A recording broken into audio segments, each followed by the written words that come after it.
The Kick-Off Breakfast Show. I'm good, mate. How are you? Yeah, very well, very well. Got all the painting done?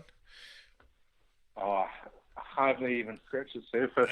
I know that feeling. What are you doing?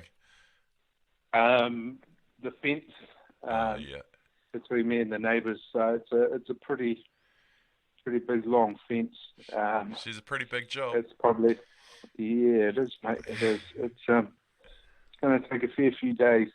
Nice. Well, that'll keep you occupied, mate. I'm sure. Oh, definitely. Nice. Definitely. Sweet. Well, you know how it is, bro. So we'll just do it. Cool. Yep. All good, mate. All good. Welcome back to the Sterling Sports Company Breakfast Show with Damian, and let's talk rugby now. And let's welcome back to the show regular from the Horowhenua Kapiti Rugby Union. It's Cameron Prouting. G'day, Cam.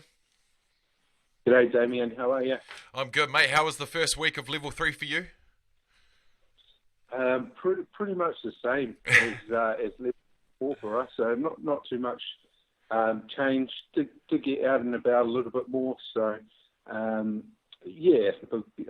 managed to sneak into Mitre 10 and get some home improvement stuff to keep me occupied for the next few weeks. But not too much change.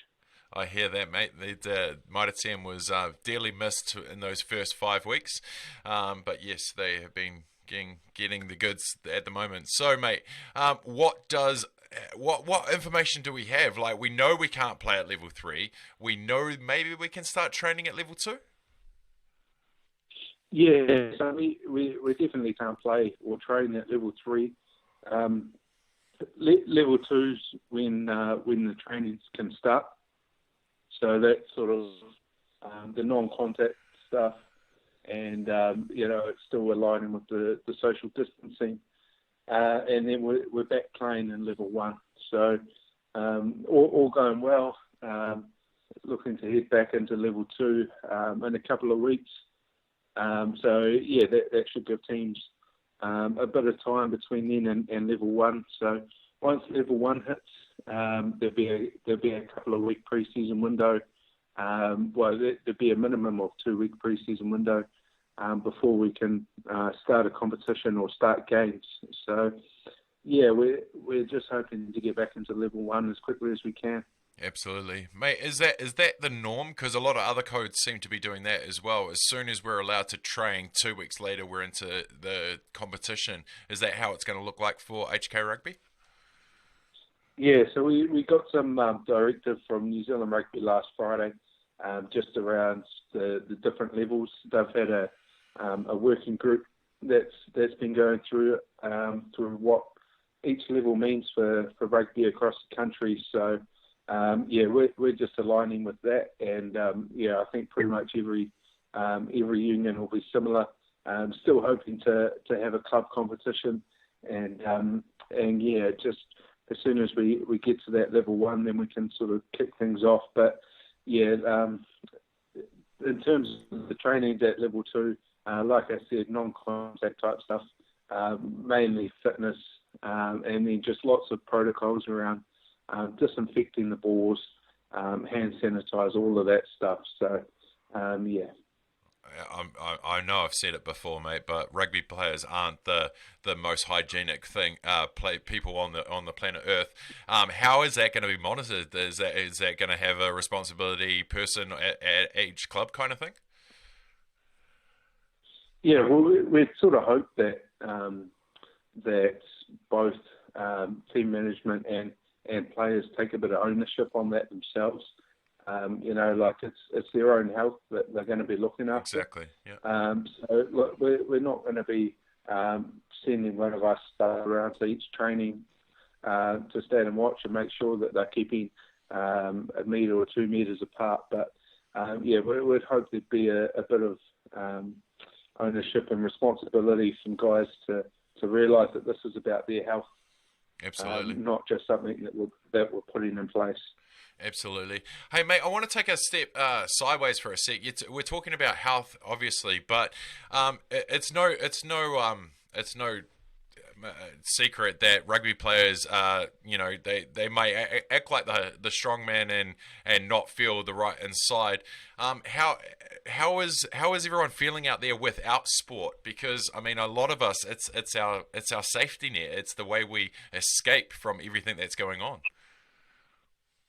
Yeah, like you say, it does leave a bit of a hole in some people's lives. It sort of just means that their get out of home or their hobby, their go-to isn't there at the moment. So it is tough for some people. NZR have got all this head first stuff and these webinars with Ruby Tui, Super C and Milner Scudder. So, that they recognise it and we recognise it as well. That sort of mental fitness is a key part of rugby and I guess not just being physically fit but being mentally fit as well is pretty key because you can get into a bit of a routine of waking up, either looking after the kids, not doing any exercise, sitting around watching Netflix, and then doing the same every day. So it's pretty easy to get into that routine. So yeah, we're just encouraging people to be a bit more active, try and find some space in the day to sort of get a bit of exercise, whether it's a walk, a run, some fitness, and sort of balance it out. Because yeah, like you say, it does leave a bit of a hole, and people's social. Rugby's quite a social game where absolutely.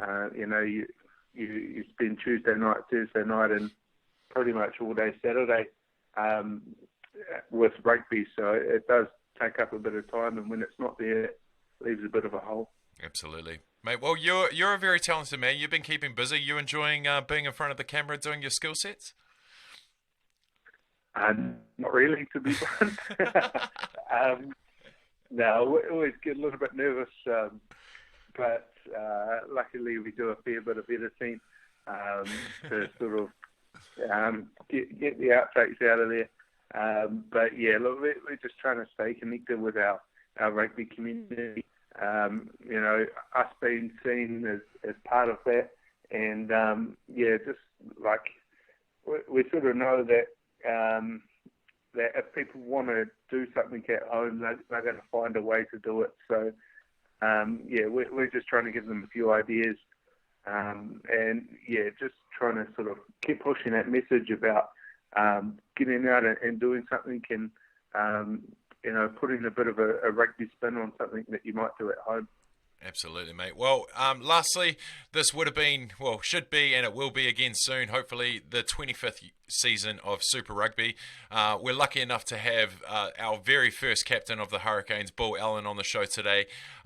Do you have a favourite player from the last 25 seasons? Good question.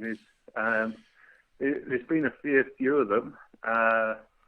I think Jerry Collins and Rodney Soyalo are up there, when Cully as well. So when I was sort of growing up playing footy in the backyard and idolising those guys and saying their name as you do something, you get a runaway try, and you pretend you're Christian Cullen against the Waratahs, but really you're probably Matt Dunning.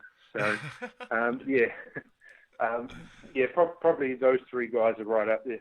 Awesome, mate. Well, I always appreciate your time, mate. So go well over the next week, and we'll catch up next week, and hopefully we know a bit more. Awesome. Thanks, Damian. Appreciate it, bro. Thank you. All good, bro. Have a good one. You too. We'll talk soon. See you.